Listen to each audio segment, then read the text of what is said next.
ফল উঠছে না কেন? আমরা বেদ মন্ত্র উচ্চারণ করতে পারছি না কেন? বেদ মন্ত্র তো মূল মন্ত্র, বেদ মন্ত্র বিনা যোগ্য কোনো কি করে?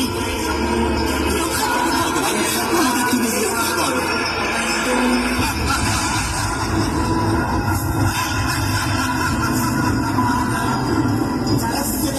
শেষ হচ্ছে মহাবিনাশ করবো আমি।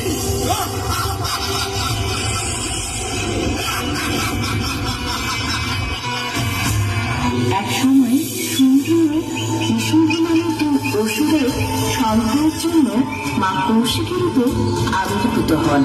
তখন শুম্ভ ও নিশুম্ভ সেনাপতিদ্বয় চন্দ্র ও মল্লেশ্বর মায়ের সাথে যুদ্ধের স্পর্ধা দেখায়।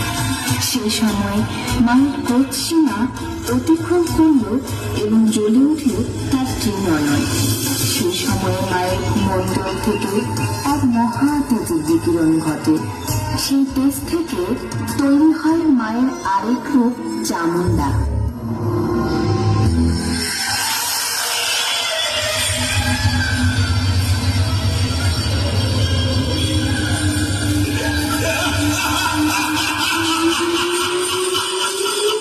আমি রক্তবীজ, সমগ্র জগৎকে যে একদিন পায়ের গলায় রেখে শাসন করবে।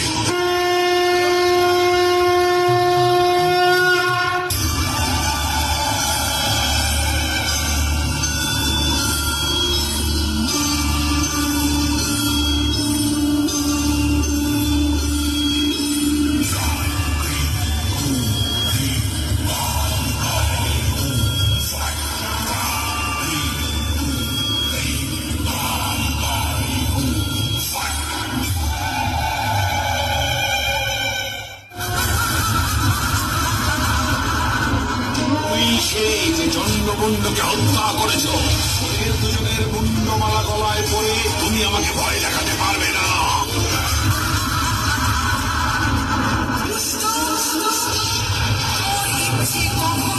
হবে না।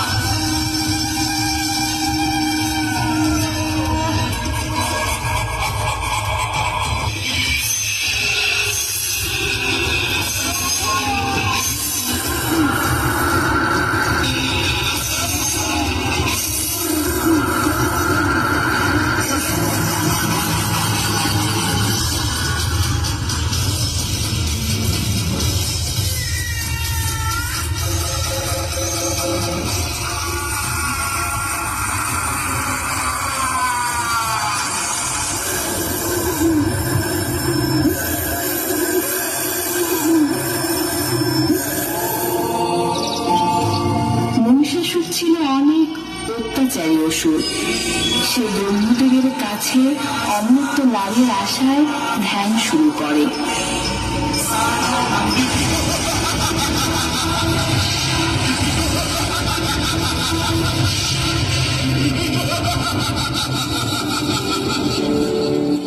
আজ আমি আমার পিতৃহত্যার প্রতিশোধ দেব।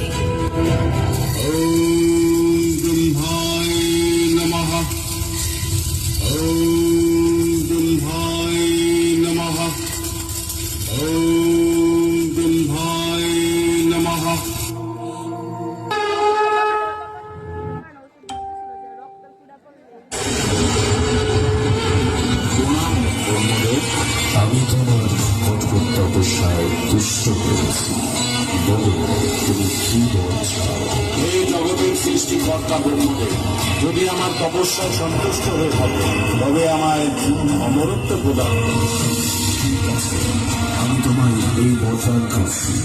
ইহ জগতের এবং পুরুষোত্তমের সাধ্য থাকলে রাজ্যে তোমার বধ করে। ঠিক আছে, তবে তাই প্রণাম প্রজাপতি ব্রহ্মা। আমি অমর, আজ থেকে আমি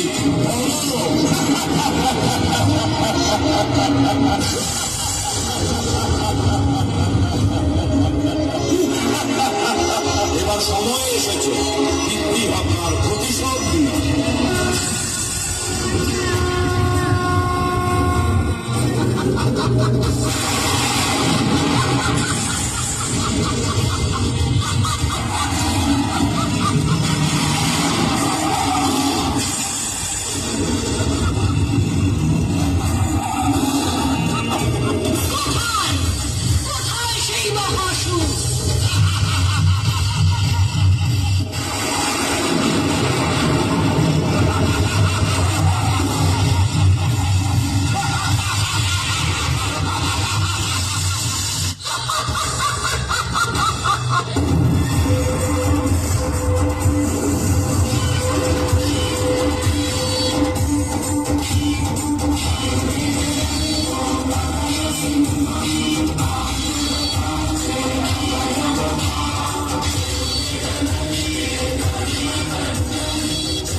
রক্তবীজ।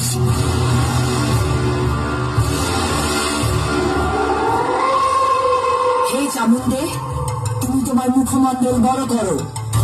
আমি রক্তবীজকে আঘাত করব, আর তুমি রক্তবীজের সব রক্ত পান করবে।